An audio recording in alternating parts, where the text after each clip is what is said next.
के अंदर आयोजन किया जा रहा है।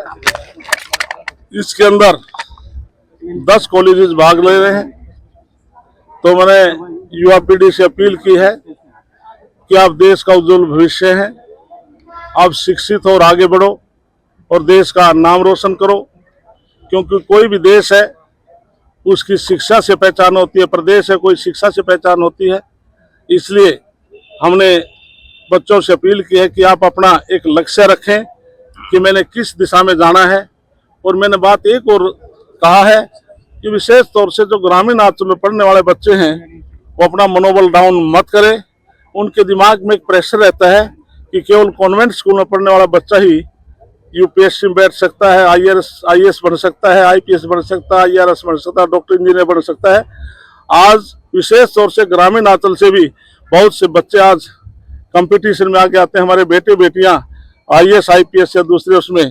तो इसलिए मैंने बच्चों से अपील की है।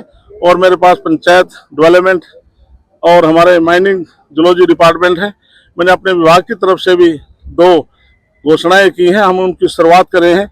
एक तो हमें ई लाइब्रेरी जो हम पूरे प्रदेश में 6225 पंचायतें हैं, मैंने फर्स्ट फेज में 1000 गाँव को लिया है, हम उसमें ई लाइब्रेरी खोलने जा रहे हैं।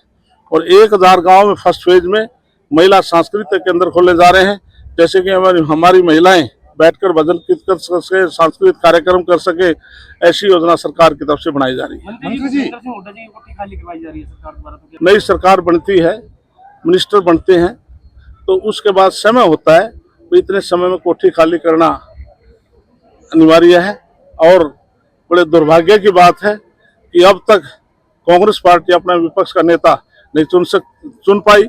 यदि विपक्ष का नेता होता, ABCD कोई भी बनता, तो शायद विपक्ष के नेता के पास वो कोठी होती है। नाडा ने 4 साल के लिए सस्पेंड कर दिया जी, बाहर कर दिया। बजरंग पुनिया कहना कि मैंने किसानों का साथ दिया आंदोलन में, इसी की मुझे सजा मिली है, इसमें क्या? इसके लिए भारतीय जनता पार्टी संगठनात्मक पार्टी, जिसके 18 करोड़ कार्यकर्ता थे, दोबारा से हमारा सदस्यता अभियान चल रहे हैं। तो इसलिए कोई भी पार्टी के अंदर गलत तरीके से चलता तो पार्टी समय समय पर इस प्रकार की सस्पेंशन करती रहती है। संगठन हमारा बहुत तुरंत एक्शन लेता है और इसी वजह से आज पूरे देश में तीसरी बार केंद्र में नरेंद्र मोदी की सरकार है, प्रदेश में आज नायब सैनिक के नेतृत्व में सरकार। आपने कहा कि यूपीएससी में हरियाणा के बच्चे आगे आ रहे हैं, लेकिन HPSC की परीक्षा में हरियाणा के बच्चे पिछड़ रहे हैं। आप क्या मानते हैं, हरियाणा की परीक्षा ज्यादा डिफिकल्ट है या इसके लिए हरियाणा के बच्चे में कैसे कह सकते हो, ऐसे गरीब परिवारों के बच्चे हमारे HPSC में आए हैं जो कभी सोच भी नहीं सकते थे कि हम HPSC में कोई HCS में कोई अलाइड में वैसे प्रॉपर में हम आ जाएंगे। तो इसमें ये कहना है कि हमारे बच्चे पिछड़ रहे हैं, बिल्कुल नहीं। जो बच्चा कम्पीट करता है और इस सरकार में बगैर पर्ची बगैर खर्ची की नौकरी मिलती है। हमने 10 साल के कार्यकाल में 1,46,000 नौकरियां लगाई हैं और पूरे प्रदेश में लगाई हैं। और हुड्डा ने अपने 10 साल के कार्यकाल में 86,000 नौकरियां लगाई थी, विशेष इलाके में लगाई थी।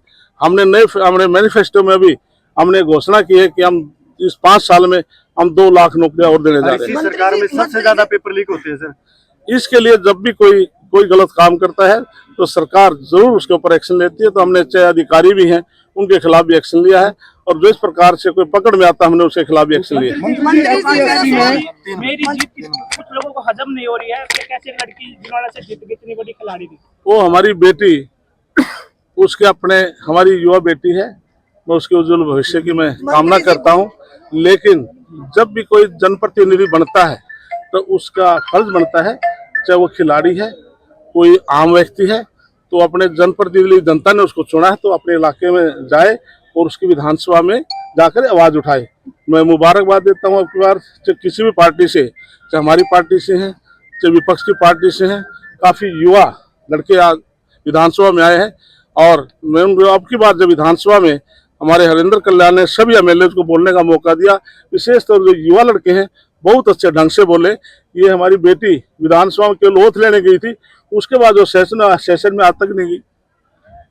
मंत्री जी, ग्रुप D के बच्चों की जो है ज्वाइनिंग हो गई है, लेकिन उनका डिपार्टमेंट अभी तक नहीं, और ना ही उन बच्चों को 4था महीना लग गया। इसके लिए मेरी बहन आप बड़ी समझदार हैं, जी जी, तो इसलिए उसका पोर्टल के लिए उन बच्चों से ऑप्शन मांगी थी और उसकी लास्ट डेट आज है, अच्छा 30 तारीख है। आज के बाद कल वर्किंग डे में पोर्टल खुल जाएगा। जो उन्होंने रिक्वेस्ट डाली है उसी के आधार पर उनको स्टेशन डिपार्टमेंट दे दिए जाएंगे। ठीक है, बहुत बहुत धन्यवाद।